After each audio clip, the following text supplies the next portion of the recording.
In the last class, we saw two verses, verse number 49 and 50. In verse number 49, Lord Krishna talks about, "Oh Dhananjaya, this karma is far inferior to Buddhi Yoga. Surrender to this Buddhi. Those who want to enjoy the fruits of their work are misers." So there are 2 points that has been told by Lord Krishna in this verse number 49. One is that this karma is far inferior to buddhi. When he says this karma, those we refer to are the karmis who don't do their karma as yoga, who do their karma for material, wealth, or with that as their goal. So Krishna refers to them as those karmas are far inferior to the Buddhi Yoga. So Buddhi Yoga, because it is referred to as knowledge, knowledge about the truth, knowledge about self, knowledge about Atma. So anyone who is doing karma with this knowledge is far superior than those who do karma without this knowledge. That's what he was saying. And surrender to this knowledge, Arjuna. You surrender to this knowledge about truth, about self, about Atma. And then what he says, those who want to enjoy the fruits of this work or their work are misers. So people who are always looking at enjoying the fruits of their work are misers, which means what? They don't want to give up anything. They want to own everything. So we know the meaning of miser. A person who wants to own everything and doesn't want to part with anything. So those people who always try to enjoy the fruits of their work are equal to miser, because they don't want to give up anything, they don't want to part with anything, and they don't want to specifically part with the enjoyment of the fruits of their work. So in that context, Lord Krishna says they are misers. And misers suffer a lot, right? They suffer because of security or insecurity. They suffer because of what they've achieved, what they've got in maintaining them and ensuring that they don't lose it. So they really suffer. They also suffer because they don't get what they want. So they are the biggest sufferers in this planet. So Lord Krishna in verse number 50 says, one who has this attitude forgoes good and bad action. Thereby you get into this attitude, Arjuna. Yoga is nothing but efficiency in performance. So two another key points Lord Krishna has communicated here relating to the Karma Yoga. He says one who has this attitude forgoes good and bad. As I was mentioning, good and bad are created by ourselves. In reality, there is nothing like good and bad. There can be something that can be healthy or unhealthy. So a person who gets into this attitude has nothing called as good or bad. For him, everything is same. That equilibrium is there with him. So that's very, very important, because our problems are when we start differentiating things as good and bad, like and dislike. Yes or no? That's where we get into problem. So this person has got this attitude, forgoes is good and bad, and thereby you get into this attitude, Arjuna. Why is telling Arjuna to get into this attitude? Because Arjuna is thinking fighting the war is bad. Killing the people are opposite to him is bad, is adharma, not the right thing to do. So do it as a yoga, do your karma as yoga. And the person who has got this attitude of doing his karma as yoga does not or forgoes this good and bad. For him, everything is equal. The karma, his duty is important. And also he says yoga is efficiency in performance. So we understood this efficiency is nothing but ease of doing things with absolute peace of mind is called a performance. In efficiency adding to that. So how does a karma yogi becomes an efficient person in performance?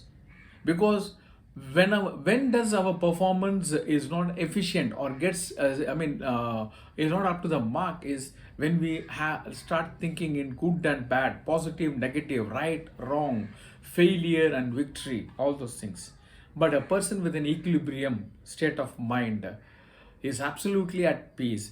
And a peaceful person, when he does anything, there is going to be an absolute efficiency. When you want to learn something, when you want to become efficient, there is a demand for absolute focus and concentration on the learning. To attain that concentration or focus, your mind need to be at peace. If your mind is not at peace, if your mind is restless, if your mind is disturbed, if your mind is wavering, how can you learn something? So if you don't learn something, how are you going to become efficient in that task? And this is what Lord Krishna wants to say here. So a karma yogi is not only going to get away from the good and bad, but is also going to be an efficient performer, or you will see the efficiency in his performance. And folks, as I was mentioning in the last class, this is what we are all looking for. In today's corporate scenario, in today's educational scenario, we are looking for that efficiency. Efficient people are appreciated. Efficient people are wanted. And Bhagavad Gita says the same thing. You have to be efficient in your performance. And to be like that, you have to do your karma with the attitude, with the right attitude as yoga. So having seen this 49 and 50 in the last class, now let us get into verse number 51. Again, beautifully said by Lord Krishna about the karma yoga. Scholars with this knowledge, that is with this buddhi, withdraw from the fruits of karma, which was what said in the verse number 49. Come out of attachment, which is the cause of rebirth, and attain the state of bliss. Now, very important point mixed together in this one sloka. So scholars, so he is not scholars. You see, the way we need to understand this statement, scholars with this knowledge, Lord Krishna wants to say, those who have this knowledge are only scholars. He's not saying there is already a scholar and he gets this knowledge. It is not to be understood like that. It should be understood like this. Those who have this knowledge about the truth, about the self, about Atma, those people who have this knowledge are the scholars. And what do? They withdraw from the fruits of karma. As we saw in verse number 49, they are not behind the fruits of the karma. They just focus on what they are supposed to do, their duty. And today we call this as focus on the process, not on the result. Many companies are trying to push this. The more you look into the result, the chances of you missing the process is very high. When the process is not applied or followed, the result is always going to be an unhealthy one, or not the one that you want or anyone wants for that matter. So today corporates are talking about focus on the process, not on the result. But corporate also gives another statement. A result is very, very important. The performance of a person is based on the result he has given. So we are saying two contradicting statements. That is why the corporate doesn't flourish. The corporate people have to suffer. They have to struggle. The managers have to struggle. The management has to struggle. Why? Because they are talking about two contradicting things. They want their people to apply these two contradicting things. How is it possible? On the one hand, I want my people to focus on the process, not on the result. On the other hand, every analysis, your promotion, your increment, everything, the reward, R&R we talk about, reward and recognition, everything is based on the result. So the major thing what an employee wants is always focused on the result. On the other hand, what the company says, you focus on the process, not on the result. It's never going to work. We have confused our people. Bhagavad Gita is very clear. Bhagavad Gita says only one thing, forget the result. Why? Karmanyeva adhikaraste mabaleshu kadajana. The result is not totally in your hand. You are not going to decide the result. You may wish for a result, but you can't decide the result because there are so many factors that are going to be contributing for the result.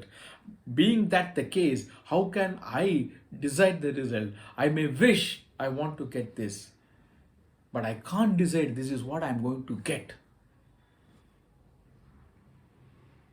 So when that is a scenario, Lord Krishna in Bhagavad Gita says that, forget the fruits, just enjoy your action. Keep focusing on your action. Focus on your karma. And who can do that? Only the scholars. And who are these scholars? Who have the knowledge about the truth, about self, about Atma.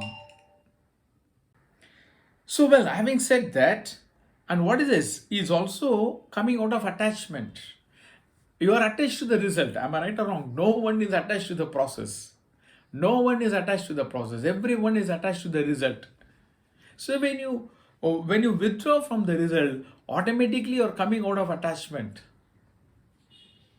As I was repeatedly saying, attachment is equal to carrying a load of weight and then trying to do a work.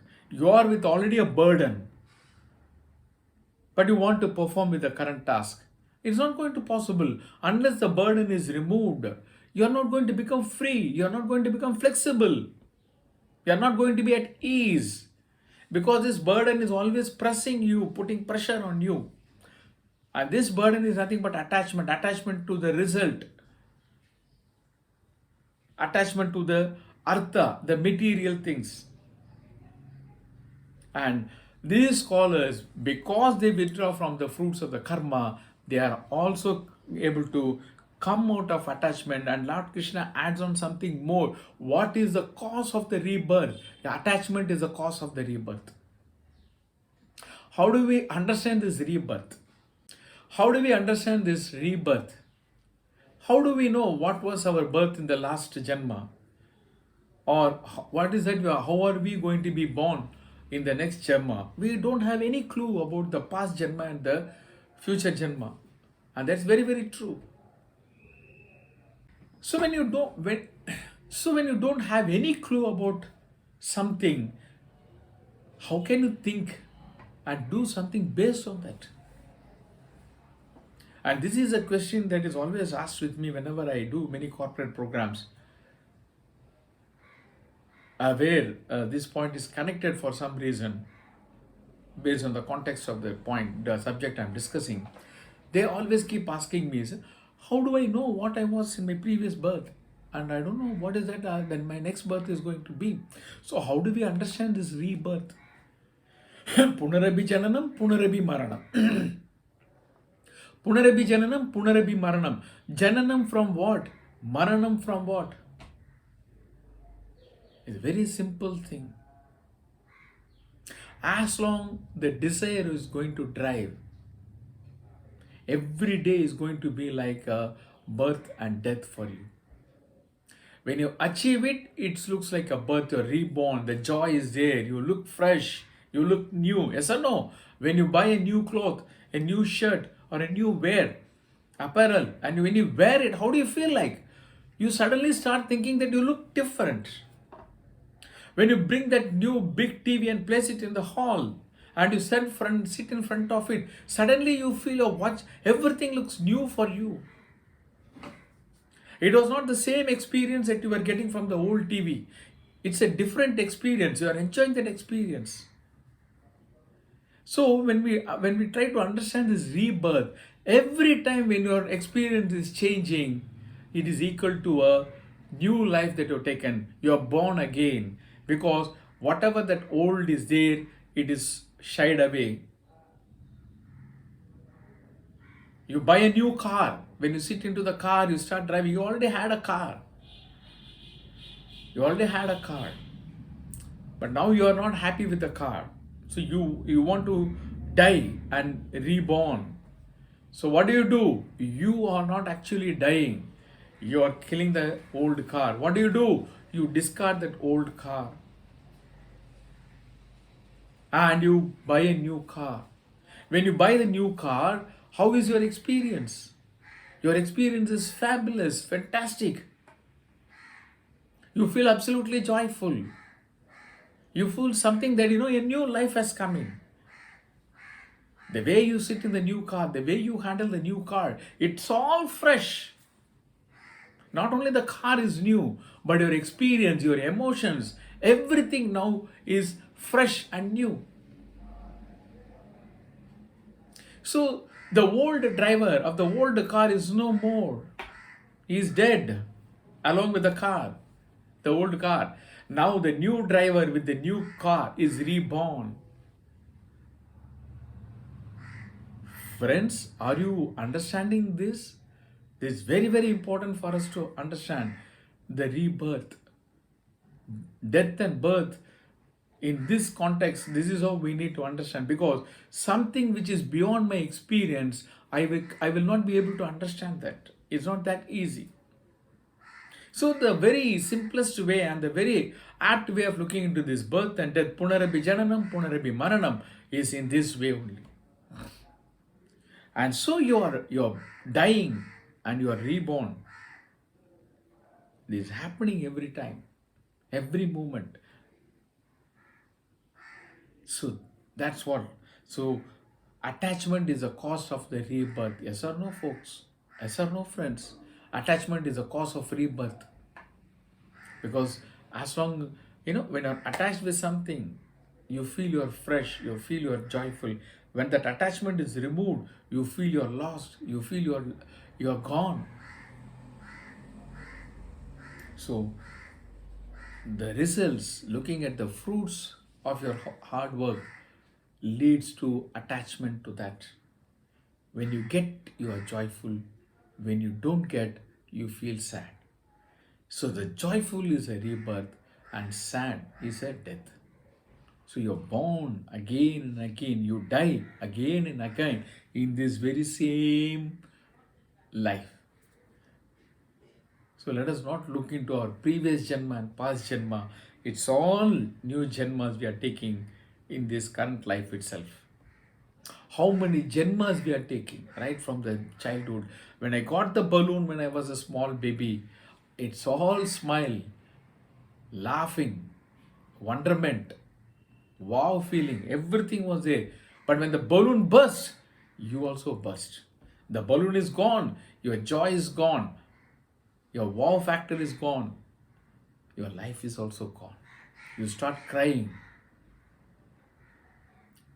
You start crying because the balloon burst. And when your father gives you another new balloon, again the joy comes in. So the joy which was dead because the balloon burst is now coming again. So there was a birth when you got the first balloon, and there was a death when the balloon burst. And when you got the new balloon again, there was a rebirth. And when that balloon burst, you are going to die again. So this is all right from the childhood, it's happening. Death and birth is continuously happening.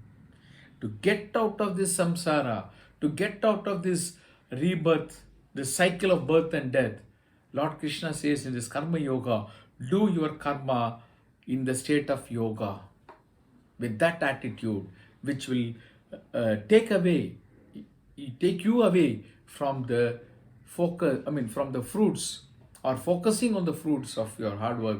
Thereby, it also removes you from the attachment. That's the only way, folks. So I don't want you to think about some Janma you had or some Janma you are going to have, which is no way going to give you any idea how it is going to be or how it was. Look at this Janma and look at in this Janma how many times the birth and death happens to us. And we all want to get rid of this. We want a complete joyful state without sorrow. And for that, this knowledge plays a vital role. And that is what Lord Krishna says in verse number 51.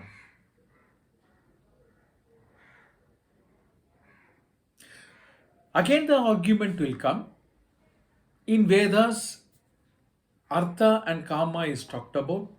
Lot of yajnas and yagas have been told, rituals are there prescribed in Vedas to achieving this material wealth, Artha and Kama.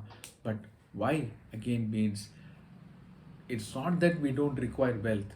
It's not that we can be desire free. But when everything is done with the right attitude, we are going to understand this attitude more and more as we get into the next chapter, which is completely Karma Yoga. So, even if you look at the way our social festivals are arranged, I want to take one festival which very clearly denotes how it is evenly distributed. Let us take this Navaratri, which is 9 days of activity, festival days, and it's divided into three parts, 3 days, 3 days, 3 days each part. And in the first 3 days, Durga is worshipped. Durga means strength, protection, strength to have a good health,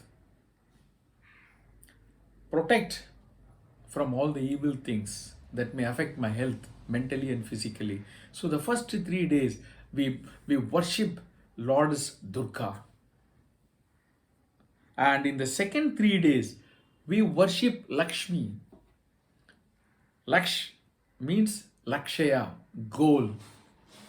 What is the goal end of the day? To achieve wealth. So Lakshmi is referred to wealth. That's what we want, Artha. And in the second 3 days, it's all about Lakshmi pujas, all activities related to Lakshmi. And the last 3 days, it is about Saraswati, knowledge. And finally, where we come down, knowledge. You need a good health, no doubt. You need that security, you need that protection. Otherwise, your mind is going to disturb you, your body is going to disturb you. So you worship Durga, oh Durga, Lordess Durga, give me that good health, give me that strength, so that I can work on the other things. And then after getting that, the next thing we are talking about is wealth. We need that wealth for our minimum maintenance. We are talking about our minimum maintenance. We are not talking about luxury here. Minimum maintenance. We need some food, we need some cloth, we need basic shelter. So for that we need wealth. But when you don't have the proper knowledge, how much ever wealth you have, how much ever you're born healthy, strong, without a proper knowledge, you will spoil everything. You will spoil everything. We have seen many people who are born in a rich family get into wrong knowledge, get into wrong habits, and they spoil everything that they had. So why the knowledge on the third part, which has been kept in the last part? It ends with that whatever you get is not sufficient unless you get the right knowledge. Whatever you get is not going to be meaningful, purposeful unless you get the right knowledge. That's why finally it ends with Saraswati Puja, which goddess of knowledge. And here we are not only referring to knowledge in terms of academics, in terms of that which is going to help you to acquire wealth, that which is going to help you to maintain a good health, what food I can take, what type of an exercise I can do. These are all knowledge. These knowledges are going to take you only up to a particular level. But beyond that, we need one knowledge, the Shastra knowledge, the knowledge that is mentioned in our Vedanta, the knowledge which Lord Krishna is saying, talking about in Bhagavad Gita. The right attitude to do the right thing. So this is how our festivals are designed. It talks about everything, but it says only one thing: maintain that equilibrium. Be balanced. Don't indulge in anything. Anything above the requirement is going to become a poison. So don't indulge. Balance. Maintain that equilibrium. That's what we are saying. So because of this, what it says, once we are out of the death and birth cycle, what is our state going to be? It's going to be a state of bliss. How do we understand this word bliss? Because we are always use. I mean, we are already using this word happiness.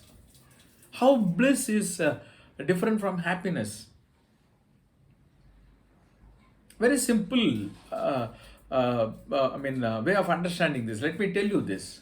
Happiness is attained through something from an external factor. So it is attained and which comes and doesn't stay with me for long. I'm happy for some time because that external material, whatever is that external factor gave me that joy at that point of time. When things changes around me, when my thought process changes, when my demands changes, what is that gave me happiness at one point of time is now going to be a burden. I want to get rid of it, and I look forward for something else which can give the happiness in the current state of my life. So this is what is called happiness. It comes and goes. But bliss is a state which you are with. It is a state which you are existing. It is not that is coming and going. It is something that is happening from within you because of the knowledge about the self. I am the Atma. The knowledge about the truth. Atma is the truth. Rest of the things are, we saw about this Nitya, Mithya, Satya, everything. Rest of the things are Maya. They are not truth. They are untruth. This knowledge is going to give you or allows you to be in a state of happiness, remaining in a state of happiness, which is coming from within you, understanding yourself, understanding the whole world, the globe, the existence, something that happens to you, the state which you get into is called bliss. It remains with you. It is a part of you. It is not something that I get from somewhere, I hold it for some time, then I leave it, and then I look for something else again. It is a part of me. It becomes a part of me. I am that. So that is called bliss.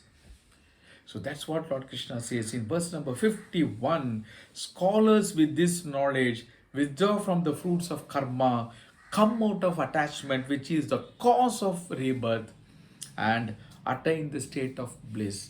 We are all running for this state of bliss only, a peaceful life. But we don't get because we are running in the wrong direction, because we have the wrong knowledge. What is the wrong knowledge? Because of the TV, because of the car, because of my wife, because of my children, because of my promotion, I'm going to get happiness. This is a wrong knowledge. That's why we are not able to have that peace. The happiness is in a blip. That happiness also a reflection of the external factor, not mine. I'm only reflecting that. But bliss is my own. Like a sun. Sun doesn't reflect light. It produces light within itself and it gives to others. Other in the planet are reflecting. The moon is reflecting the light. The earth is reflecting that light. We are reflecting that light. So happiness is nothing but equal to that, which is a reflection coming from me, and that reflection, which is a cause for the reflection like the sun, that material. I'm just reflecting what is in that. It's not me. If it is me, it will remain always. Since I'm reflecting that, once that is removed, I lose my happiness. It's like a day and night. Once the part of the globe which is facing the sun is there, it gets that light. It is able to reflect that night. Once that part of that globe or the earth moves away from the sun and it doesn't get that light, so it's not able to reflect, it becomes dark. So you become sorrowful, you become distressed, you become unhappy. Why? You are only a reflecting body of that particular thing that gave, which had that happiness for you. Once it is withdrawn for whatever be the reason, your happiness is lost. But bliss is not like that. It is like the sun, where the light comes from within itself. So bliss is something like that. That comes from within yourself. You're not reflecting it, you're producing it. That's what called bliss. And it's you. It's you. So it's never going to go away from you. So you always remain in that state. So that's what we need to understand here. And moving from there, verse number 52.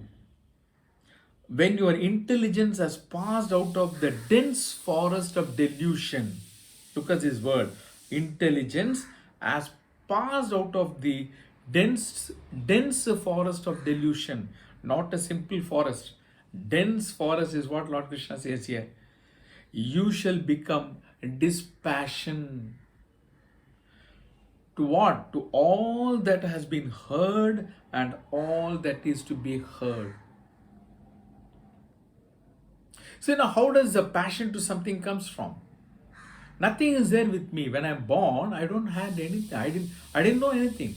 All that I got within is I heard. I mean, Lord Krishna is referring to one part, that is heard. Because hearing is very, very important. Seeing, the effect or impactness of the seeing, of the taste, everything multiplies when you have that ability to hear. So when I'm born, I didn't have anything. I didn't have this attachment to anything.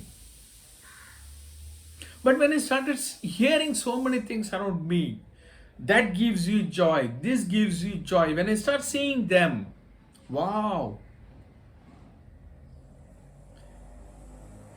So once you start hearing all those things, the attachment to that happens. Until that time, until that hearing faculty gets activated, you didn't had attachment to anything.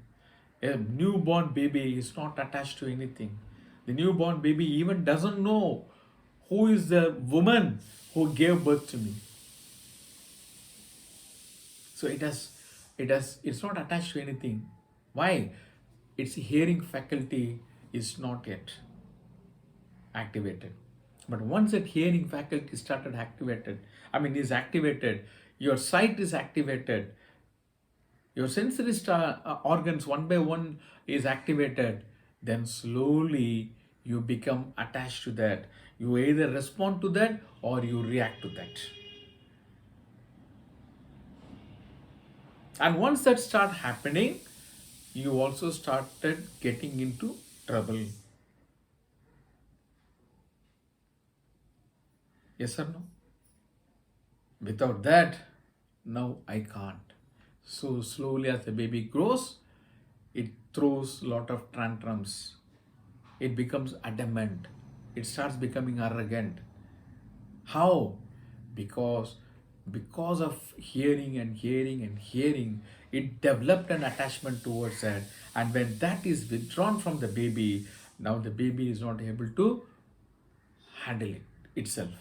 So it throws tantrums, it becomes arrogant, misbehaves, it does everything. So that's what we have to understand here.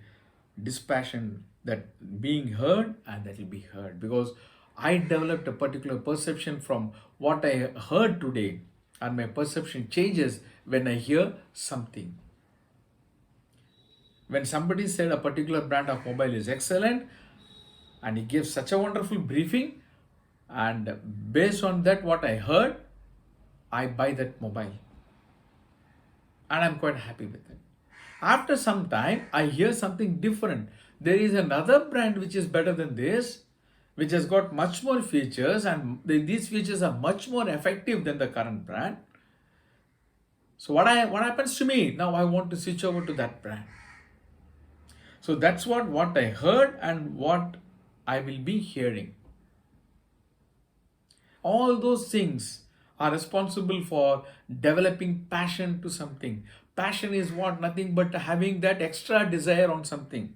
A desire which is stronger on a particular thing. And that brings you trouble.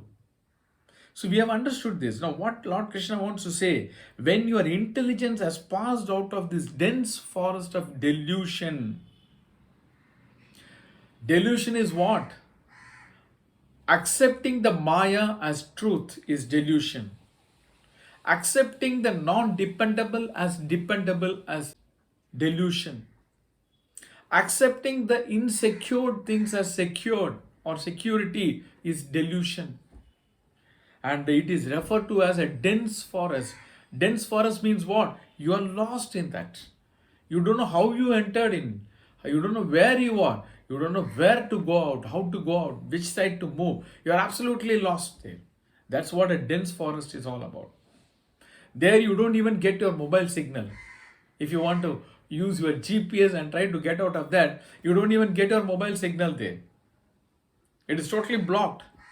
Sunlight is blocked. Even the breeze sometimes is not there. It becomes suffocating.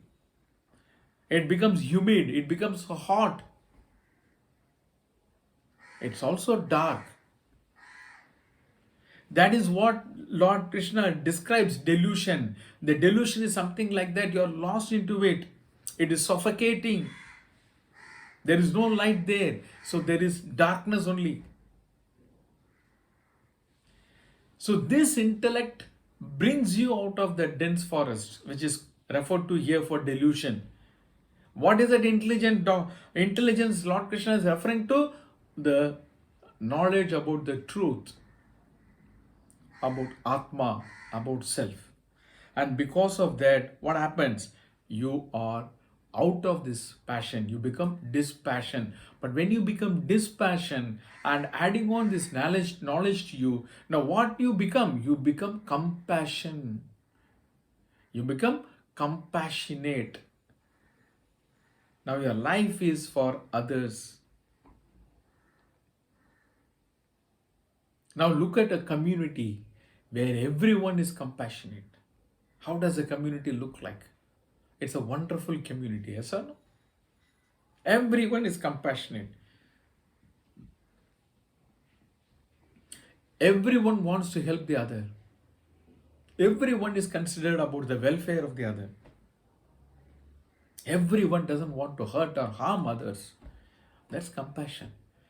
And a community where all people are there are compassionate.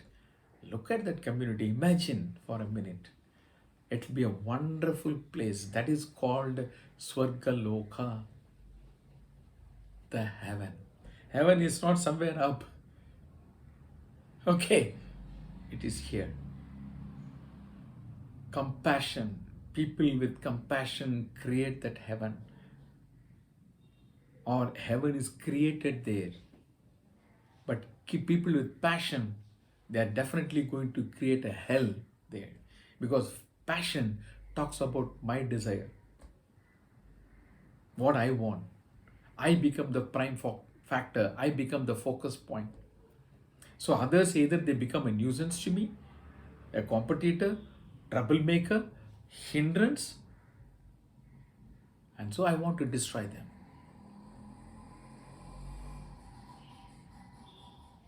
So that's why Lord Krishna says you get out of this dispassion. When you say dispassion, opposite to passion. And where does this passion come from? The delusion. And what is the delusion is referred to as thick, dense forest. And how are you going to come out of this? By getting this intelligence. What is that intelligence we are talking about? Knowledge about the truth, knowledge about self, knowledge about Atma. And when that happens, in verse number 53, which is what we'll be seeing in this class to close before we close. When your intellect is not confused by what you hear or heard, and being stable, strong, and stay put in a state of samadhi, then you have attained the yoga. Again, the word samadhi here, samadhi is not something like, a wall is constructed around you and you're kept inside and you're closed. No, that is not referred to as samadhi. That is a depiction of samadhi. Assume a situation. You're sitting in a place and, all the four sides, they have built a brick walls and they have also closed with a brick wall. Now, what is your state? You're totally disconnected with that Maya. You're you. You're only you. So now remove those walls. And you still remain in a state of samadhi, which means you are out of this Maya, disconnected with the Maya, with this world. And you know what you are. So you are in an absolute state of peace, undisturbed, stable, not confused. That's the state of samadhi.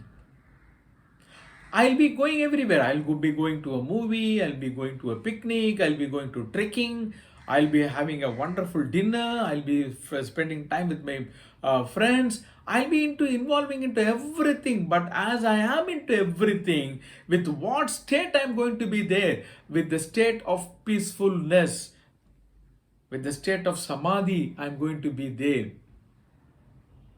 Which means I'm not going to go there and sit like this. In a movie hall, close your eyes.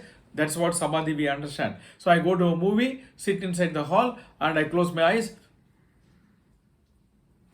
Samadhi. That's what our understanding or definition or description or imagination or creation or picturization of samadhi. Yes or no? No. You will have all that smile. You will have that vibrance. You will have that enthusiasm. In fact, in the state of samadhi only you will have all those things. The opposite state of samadhi is disturbed state. Do you think in a disturbed state you are going to be exuberant? You will be having that vibration? You will be having that enthusiasm? No.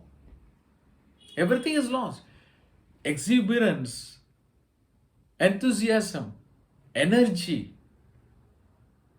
all those things are going to be there only in a state of samadhi. So when I say samadhi, it is not that you sit in a place, close your eyes, nothing, I lose everything, I lose these worldly things. No. You are the real enjoyer of everything. You are going to be the real enjoyer of the creation.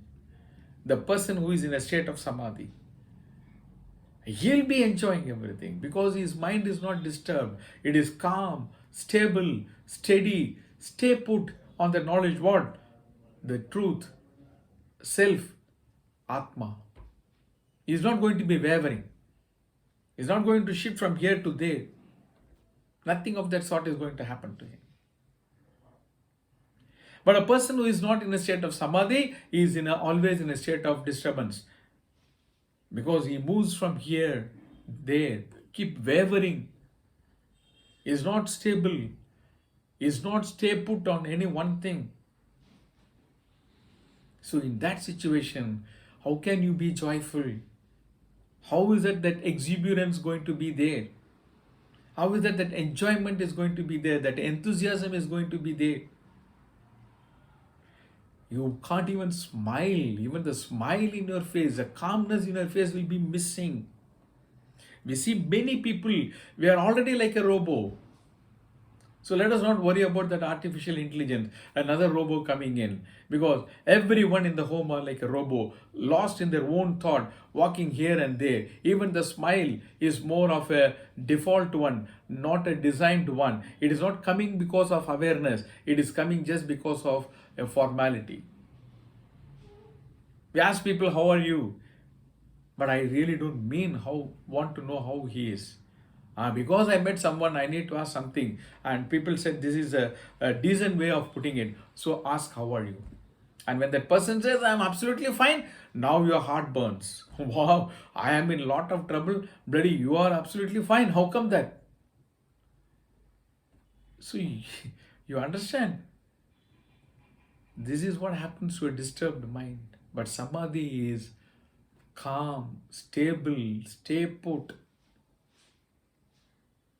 And this can be achieved only through attaining that knowledge. That's what he says. When your intellect is not confused by what you hear and what you heard, and it's stable, strong, and stay put in a state of samadhi, then you have attained yoga. You have attained yoga. Means yoga means what? You have attained that jnana yoga.